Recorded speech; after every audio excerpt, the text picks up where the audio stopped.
Pada 26 Desember 1944, Letnan II Hiro Onoda dari Angkatan Darat Kekaisaran Jepang diberangkatkan ke sebuah pulau kecil bernama Lubang di Filipina.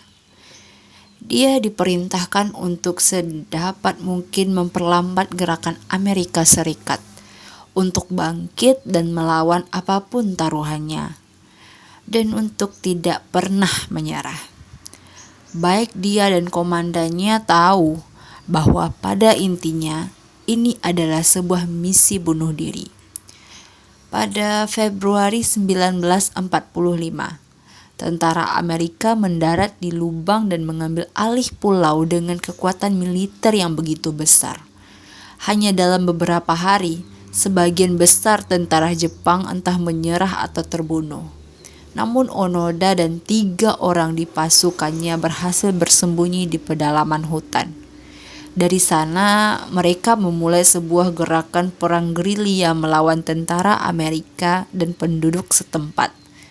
Menyerang jalur pasokan, menembaki tentara Amerika yang terpisah, dan mengusik kekuatan pasukan Amerika dengan cara apapun yang mereka bisa. Pada Agustus di tahun yang sama, setengah tahun kemudian, Amerika Serikat menjatuhkan bom atom ke kota Hiroshima dan Nagasaki. Jepang menyerah, dan perang paling mematikan dalam sejarah manusia menemui akhir yang dramatis. Bagaimanapun juga, ribuan tentara Jepang masih terpencar di kepulauan Pasifik, dan sebagian besar seperti Onoda bersembunyi di hutan dan tidak menyadari kalau perang telah usai. Para pejuang yang masih bertahan ini terus berperang dan menjarah seperti sebelumnya. Ini merupakan masalah yang serius dalam upaya membangun kembali Asia Timur pasca perang. Dan pemerintah dari setiap negara sepakat bahwa suatu tindakan harus diambil. Militer Amerika Serikat selaras dengan pemerintah Jepang menjatuhkan ribuan selebaran di seluruh wilayah Pasifik, mengumumkan bahwa perang sudah berakhir dan sudah saatnya semua kembali ke rumah.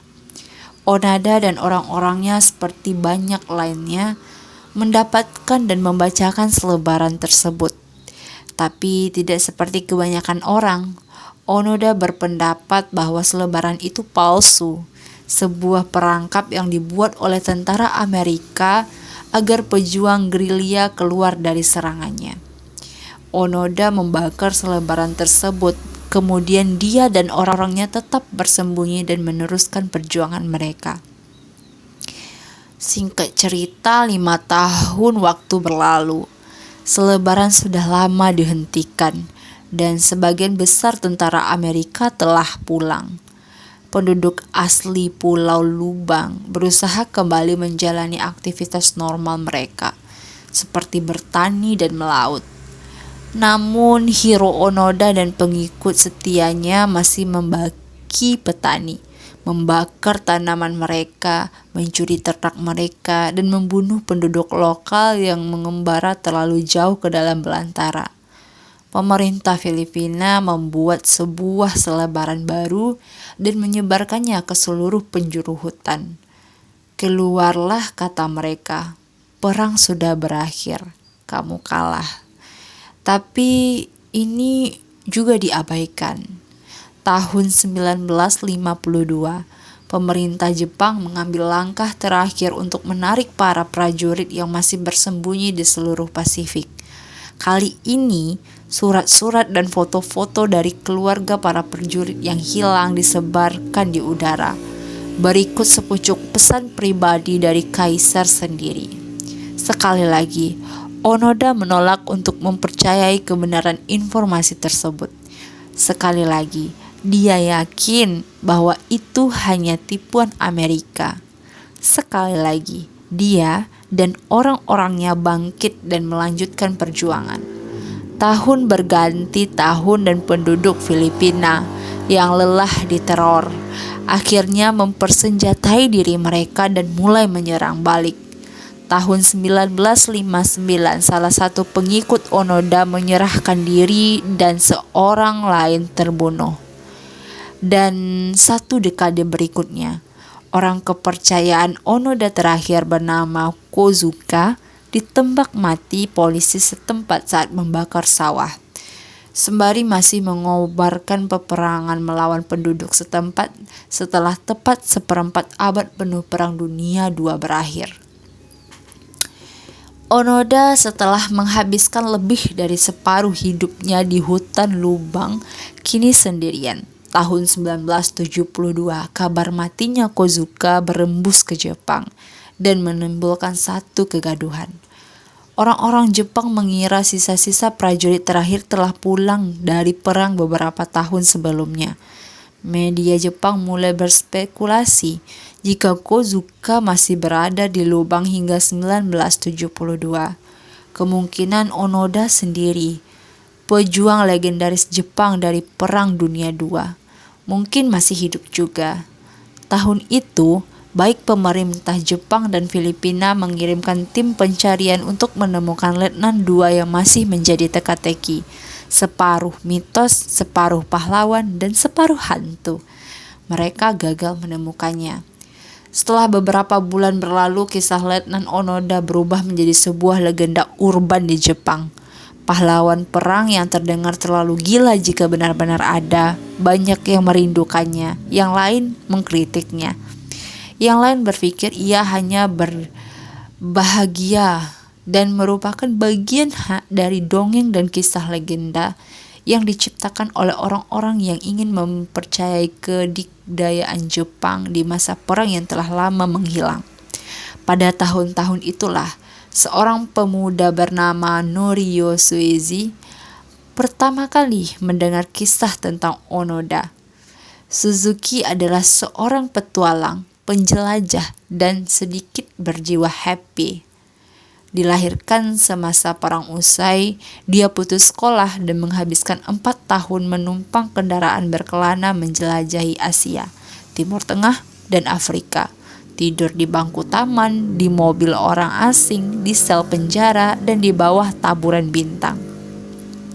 Dia makan dengan upah bekerja di ladang pertanian dan mendonorkan darahnya demi tempat untuk bermalam.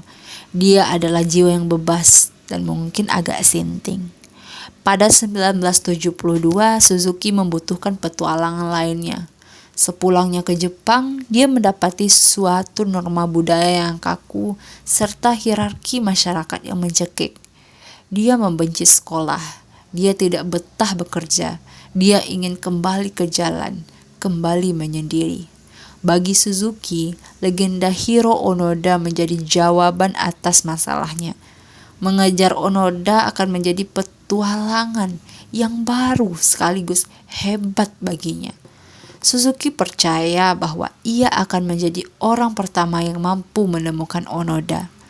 Pasti, tim pencari yang digawai pemerintah Jepang, Filipina, dan Amerika belum mampu menemukan Onoda. Polisi setempat telah mengobrak-abrik rimba hampir selama 30 tahun tanpa hasil. Ribuan selebaran tidak pernah mendapat tanggapan. Tapi bodoh amat, si pemuda happy dan putus kuliah ini akan menjadi orang pertama yang menemukannya. Tanpa diperlengkapi dengan senjata dan pelatihan pengintaian atau pengetahuan perang taktis sedikit pun, Suzuki pergi ke lubang dan mulai mengembara menjelajahi rimba sendirian. Strateginya meneriaki nama Onoda semungkin dan mengatakan kepadanya bahwa kaisar mencemaskan dirinya. Dia menemukan Onoda dalam 4 hari. Bayangkan, Suzuki tinggal bersama Onoda di rimba selama beberapa lama. Onoda hidup sendirian lebih dari setahun, dan begitu ditemukan oleh Suzuki, dia menyambut baik dan sangat ingin tahu dengan apa yang telah terjadi di dunia luar dari seorang narasumber Jepang yang dapat dipercayai. Dua pria ini kemudian menjadi semacam teman baik. Suzuki bertanya kepada Onoda, mengapa dia tetap bertahan dan berperang. Onoda menjawab alasannya sederhana. Dia telah memberikan perintah untuk jangan menyerah, jadi dia pun bertahan. Hampir selama 30 tahun dia hanya mengikuti sebuah perintah. Sesederhana itu. Onoda kemudian bertanya kepada Suzuki mengapa seorang bocah happy seperti dirinya datang untuk mencarinya. Suzuki menjawab bahwa dia meninggalkan Jepang untuk mencari 3 hal. Letnan Onoda, Panda, dan Yeti dengan urusan yang sama persis. 2 pria telah dipertemukan dalam situasi yang paling ganjil. 2 petualang yang bertekad baja mengejar visi kemenangan palsu, seperti Don Quixote dan Sasco Panza versi Jepang di kehidupan nyata, terjebak bersama di rimba Filipina yang lembab. Keduanya membayangkan diri menjadi sebagai pahlawan, meskipun keduanya menyendiri tanpa melakukan apapun. Onoda telah mendedikasikan hampir seluruh hidupnya untuk sebuah perang melawan hantu. Suzuki demikian juga. Setelah menemukan Hiro Onoda dan Panda, dia meninggal beberapa tahun berikutnya di pegunungan Himalaya dalam misi pencarian Yeti. Manusia sering memilih untuk membangkitkan porsi besar hidup mereka demi alasan-alasan yang tampaknya tidak faedah atau merusak. Secara sekilas, alasan tersebut tampak tidak masuk akal. Sulit membayangkan bagaimana Onoda bisa kerasan di pulau itu selama 30 tahun, bertahan hidup dengan makan serangga dan hewan pengerat, tidur di tanah, membunuh penduduk dekade demi dekade. Atau mengapa Suzuki nekat berjalan kaki menyongsong kematiannya sendiri, tanpa uang, tanpa teman, dan tanpa tujuan selain mengejar Yeti khayalan. Di suatu kesempatan dalam kehidupannya, Onoda mengatakan bahwa dia tidak menyesali satu hal pun. Dia mengklaim bahwa dia bangga akan pilihannya dan waktu yang dihabiskannya di lubang. Dia menyatakan bahwa merupakan sebuah kehormatan untuk membangkitkan hidupnya dalam porsi yang cukup besar demi sebuah kekaisarian yang tidak eksis. Suzuki, jika saja ia berhasil bertahan hidup, sepertinya akan mengatakan hal yang serupa, bahwa dia melakukan semua persis dengan apa yang dicita-citakannya, bahwa ia sama sekali tidak menyesal. Kedua manusia ini telah memilih penderitaan mereka masing-masing. Hiro Onoda memilih untuk menderita demi kesetiaannya terhadap kekaisaran yang sudah musnah. Suzuki memilih untuk menderita demi sebuah petualangan meskipun penuh resiko. Bagi kedua pria ini, penderitaan merupakan makna. Itu memenuhi sebuah alasan besar di baliknya. Dan karena memiliki arti, mereka mampu menanggung derita itu atau bahkan menikmatinya. Jika penderitaan tidak bisa ditolak, jika permasalahan dalam kehidupan kita tidak bisa dihindari, pertanyaan yang harus kita ajukan bukan bagaimana saya menghentikan penderitaan, tapi mengapa saya menderita, demi tujuan apa. Ya, itulah yang harus kita ubah dari mindset berpikir. Hiro Onoda kembali ke Jepang pada 1974 dan menjadi semacam selebritis di kampung halamannya. Dia mondar-mandir di berbagai acara talk show dan stasiun radio. Para politis berebut menjabat tangannya. Dia meluncurkan sebuah buku dan bahkan ditawari uang dalam jumlah uang yang cukup besar oleh pemerintah. Wow. Namun apa yang ditemuinya saat kembali ke Jepang membuatnya bergidik. Sebuah budaya konsumtif, kapitalis, dan dangkal yang telah kehilangan semua tradisi kehormatan dan pengorbanan yang telah membesarkan generasinya. Onoda berusaha memaafkan posisinya dan mendadak terkenal untuk menegakkan nilai-nilai tradisional Jepang. Namun dia ibarat suara sumbang bagi masyarakat modern ini. Dia lebih dipandang sebagai sebuah objek pameran ketimbang sebuah budayawan yang mumpuni. Seorang pria Jepang yang baru saja keluar dari sebuah kapsul waktu yang membuat semua orang tercengang seperti sebuah pusaka di dalam museum. Dan yang menjadi ironi di atas semua ironi ini adalah kini Onoda menjadi jauh lebih tertekan ketimbang saat masih berada di hutan selama bertahun-tahun. Setidaknya selama di hutan hidupnya dibaktikan untuk sesuatu, bermakna sesuatu. Itu membuatnya mampu menanggung penderitaan, bahkan semacam menginginkannya. Namun, sekembalinya ke Jepang yang dalam pandangannya menjadi sebuah bangsa yang kosong, yang dipenuhi dengan kaum hippies dan wanita berpakaian longgar seperti bangsa barat, dia disuguhi kebenaran yang tidak dapat dielakkan, bahwa perjuangannya sama sekali sia-sia. Jepang yang telah ia hidupi dan ia perjuangkan selama itu tidak lagi ada. Dan beban dari kenyataan ini telah menembus tubuh yang tidak pernah tersentuh peluru satupun itu. Karena penderitaannya tidak berarti apa-apun.